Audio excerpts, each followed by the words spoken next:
तो कथा सुनो तो भाई मन से। अब समस्या क्या होती है, लोग बुद्धि से सुनते हैं या बुद्धि से पढ़ते हैं, बोले व्हाट रबिश, क्या क्या क्या कैसा लिखा। अब वराह भगवान के प्रागट्य की कथा भागवत में सुनो तो बोले ब्रह्मा जी बैठे थे और मनु शतरूपा ने शिकायत करी कि हे पिता, आपने तो कहा हमको कि शादी कर लो और संसार करो, लेकिन हम रहेंगे कहाँ, खाएंगे क्या, पृथ्वी तो जल में डूबी हुई है। तो ब्रह्मा जी ने भी सोचा कि बात तो सही है, जल में डूबी हुई पृथ्वी को कैसे बाहर निकाला जाए। अब जितनी पृथ्वी है वो सब पानी में ही डूबी हुई थी, चारों तरफ पानी पानी पानी पानी ही पानी था। अब उससे पृथ्वी को कैसे बाहर निकालें। आकाश, आकाश से वायु, वायु से तेज, तेज से जल, जल से पृथ्वी, ये क्रम है ना। आकाशाद वायु, वायोरग्निः, अग्नेरापः, अद्भ्यः पृथ्वी, ये क्रम है। ये किस तरह से है, बोले गाय से दूध, दूध से दही,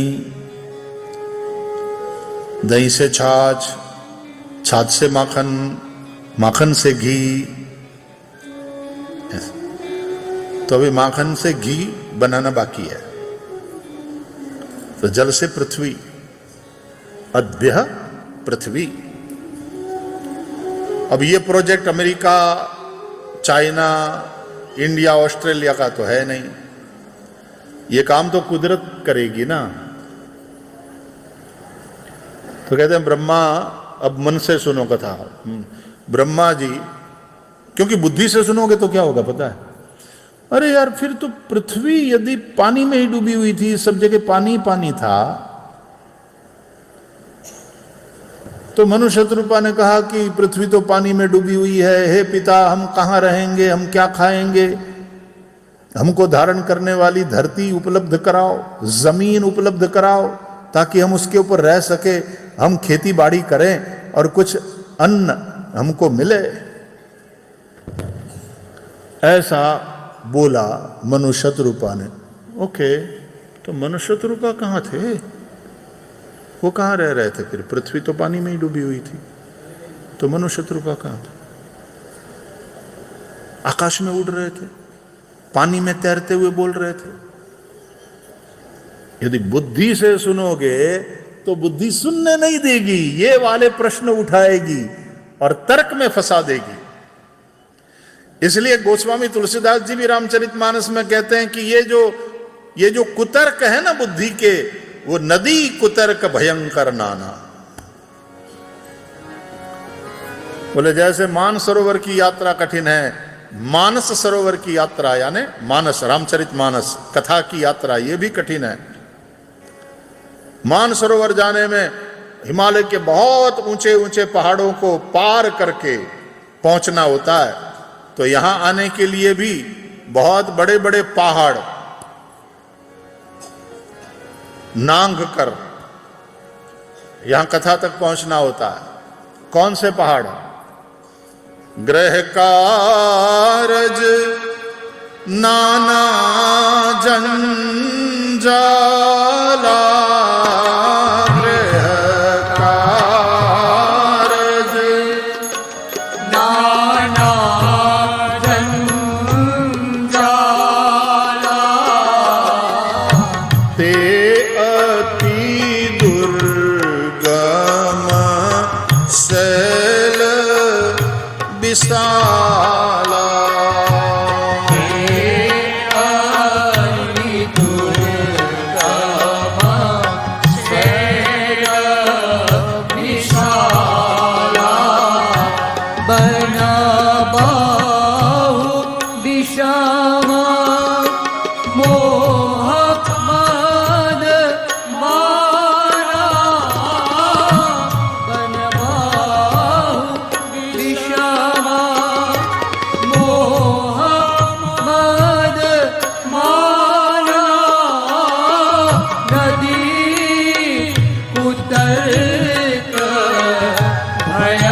भयंकर नाना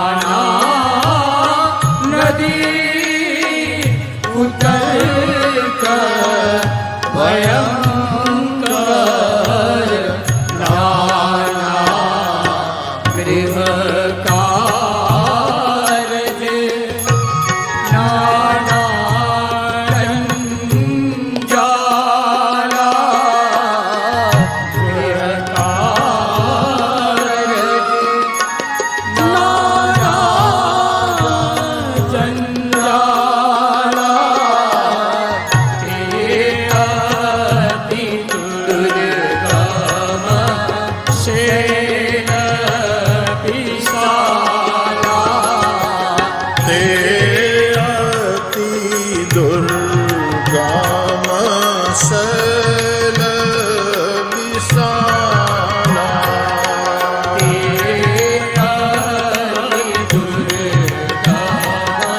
शैल विशाला।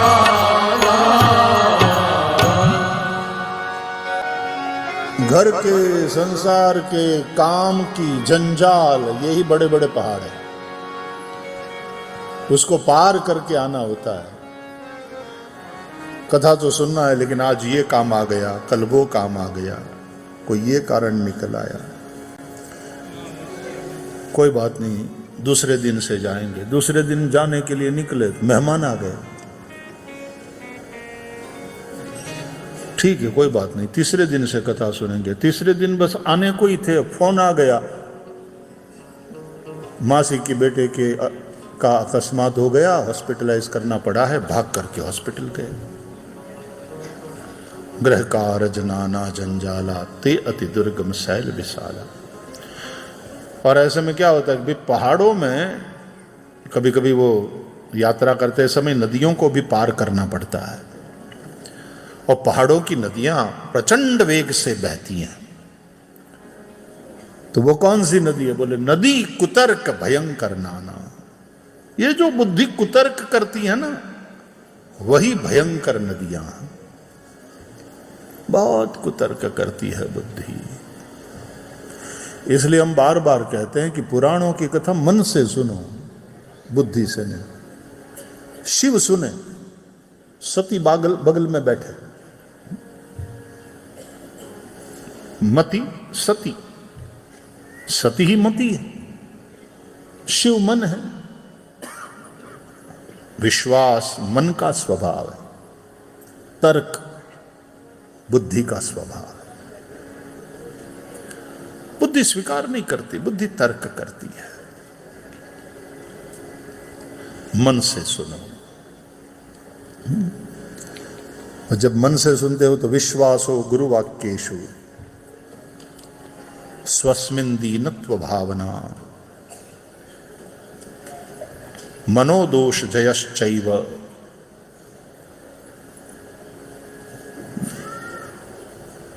चौथा चरण क्या है? ये चार बातें होती है तब कथा श्रवण का फल मिलता है।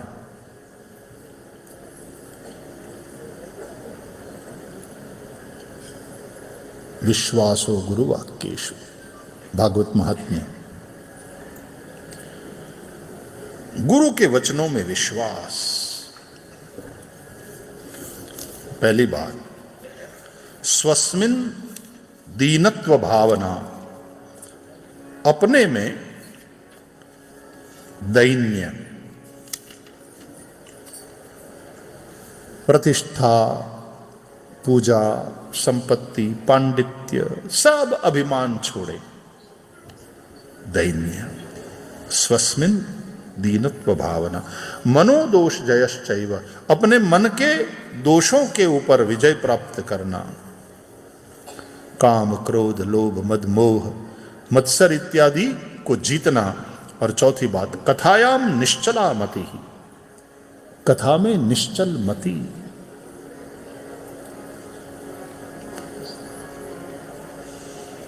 कि बैठना तो है, जाना तो नहीं, सुनना तो नियम से है, छोड़ना नहीं है,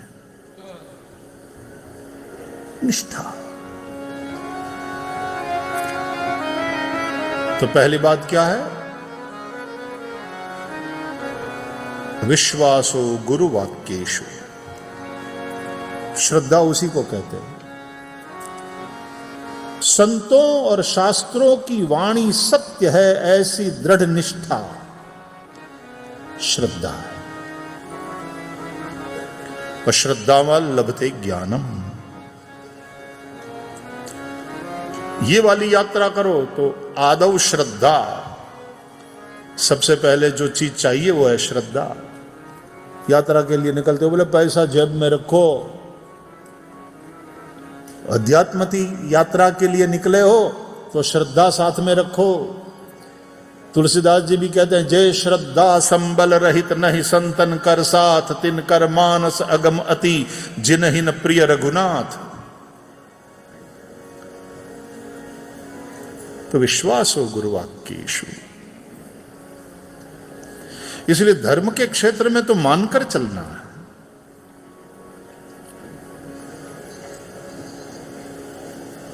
मानकर, पहले स्वीकार,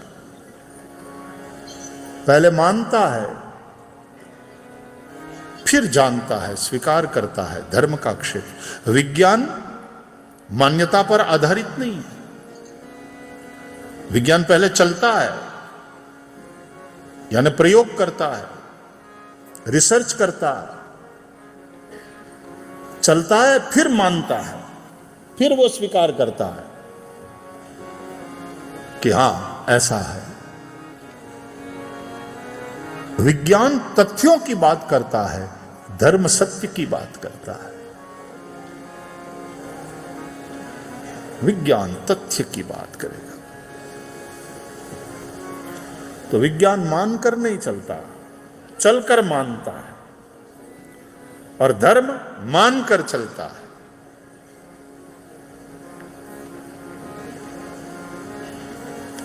तो यहां पहले आज्ञा को मानना, मानकर चलो।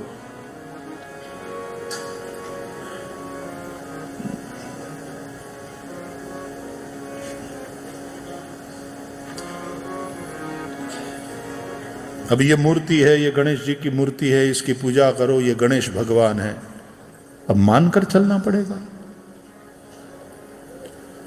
ये तो धातु है, मेटल है, उसका एक आकार है। This is not Ganpati. बुद्धि ये तर्क करेगी, बोले अब जिमाओ। अब क्या जिमाए? ये थोड़ी ना खाते हैं, मूर्ति थोड़ी खाती है। बुद्धि का ये तर्क है। और धर्म कहता है कि ये भाव करो कि मैं भगवान को भोजन करा रहा हूं। और महाराष्ट्र में एक जगह सत्यनारायण की कथा थी, तो पंडित जी गए समय पर यजमान के घर, तो सारी व्यवस्था सब तैयारी करी और फिर पूजा के लिए बैठे।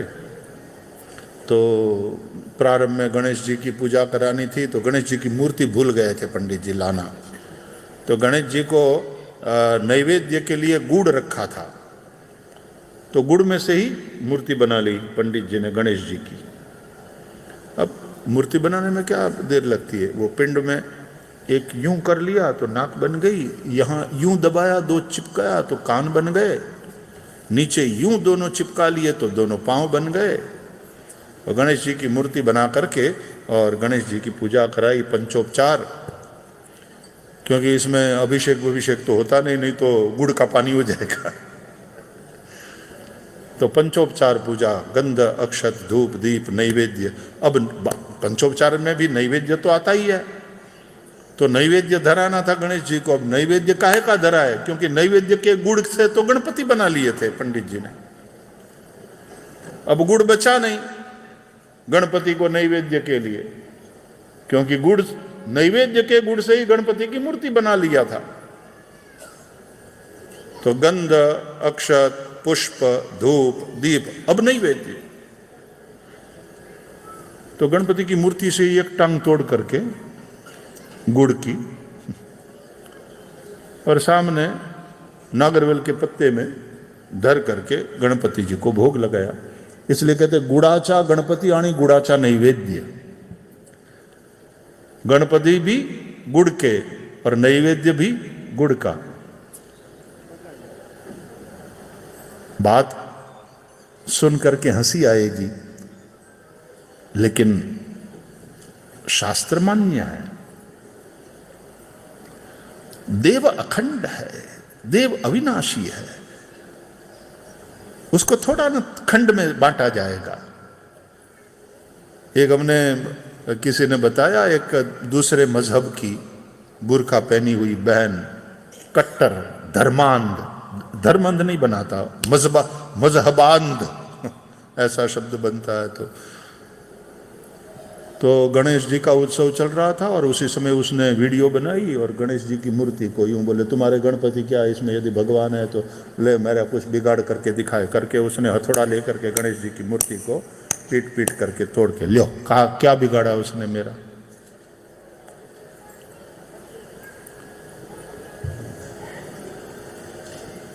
उस मूर्ख महिला को पता ही नहीं है हिंदू धर्म के विषय में।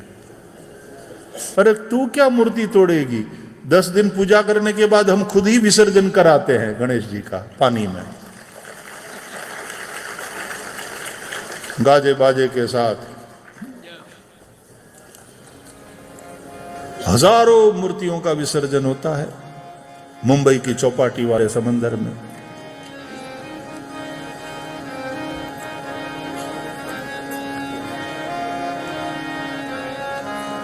पुढच्या वर्षी लवकर या बोलते बोलते अभी वापसी में बोले, गणपती गेले गावाला, चैन पडे ना आम्हाला।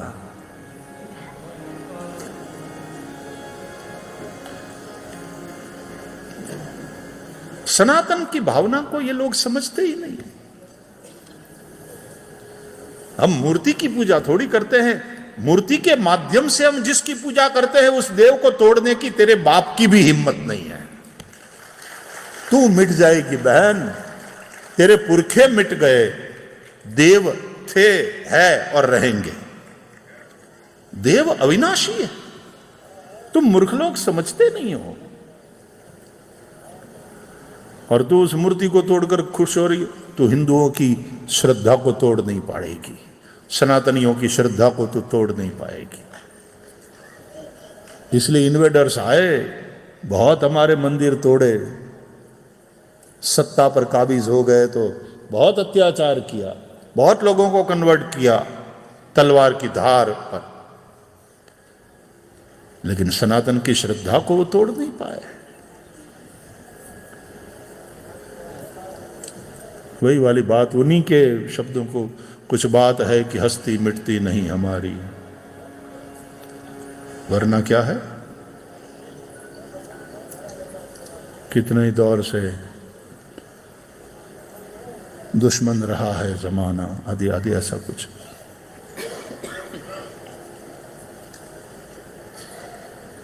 ये वेद है, ये वेदों का तत्वज्ञान है, ये नहीं मिटेगा और न मिटने देगा। मिट जाती है दुनिया, मिट जाते हैं ब्रह्मांड, वह जो तत्व है वो मिटने वाला नहीं है, वो अविनाशी। तो गुड़ाचे गणपती आणि गुड़ाचा नैवेद्य, तो शास्त्रीय दृष्टि से उसमें कोई बुराई नहीं है।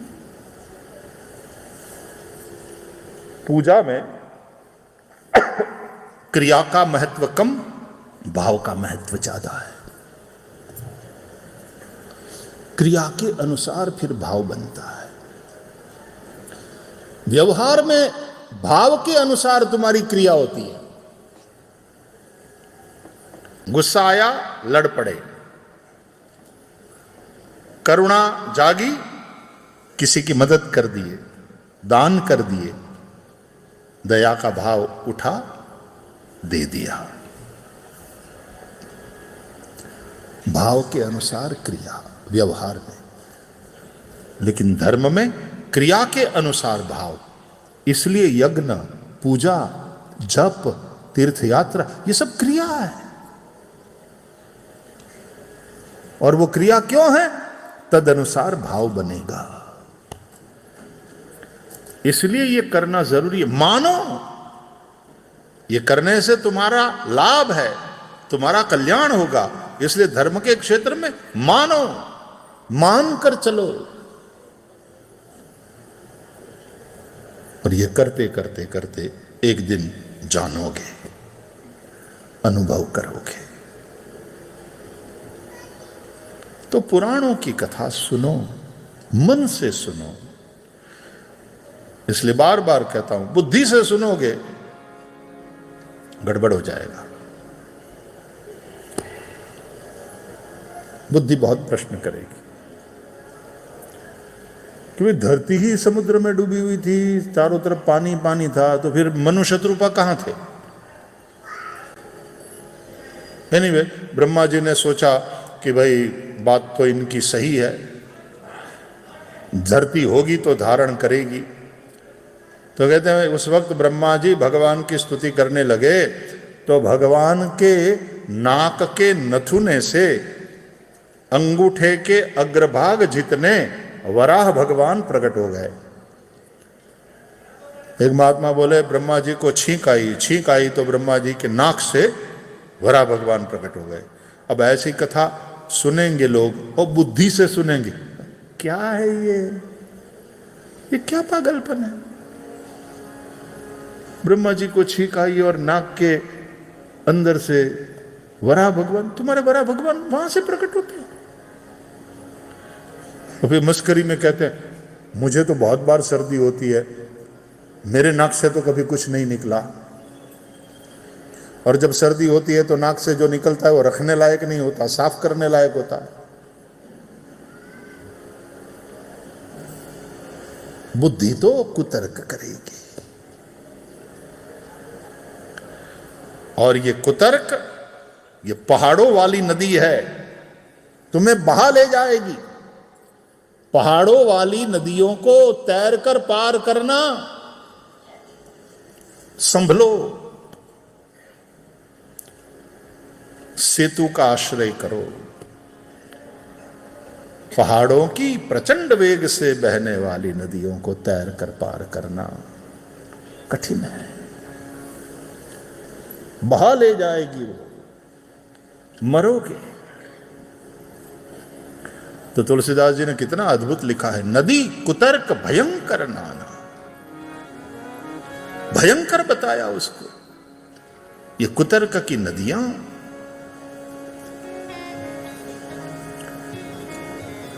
सती रूपी मती ने भी कुतर्क किया ना, जब भगवान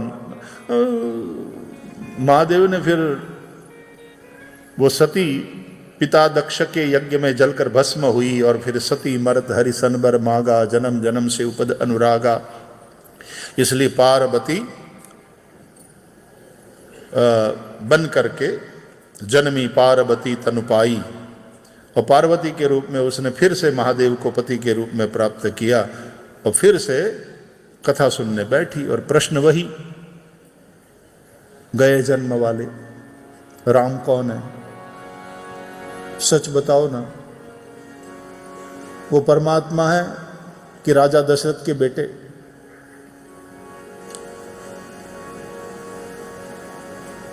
राम कवन प्रभु पूछऊ तो, राम कवन प्रभु पूछऊ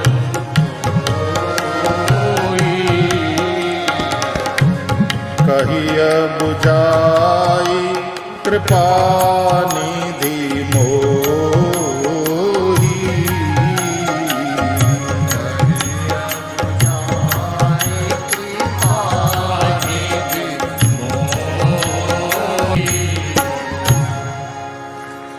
भरद्वाज ने भी यही पूछा, और पार्वती ने भी, जो नृप तनय तो ब्रह्म किमी नारी बिरह मति भोरी।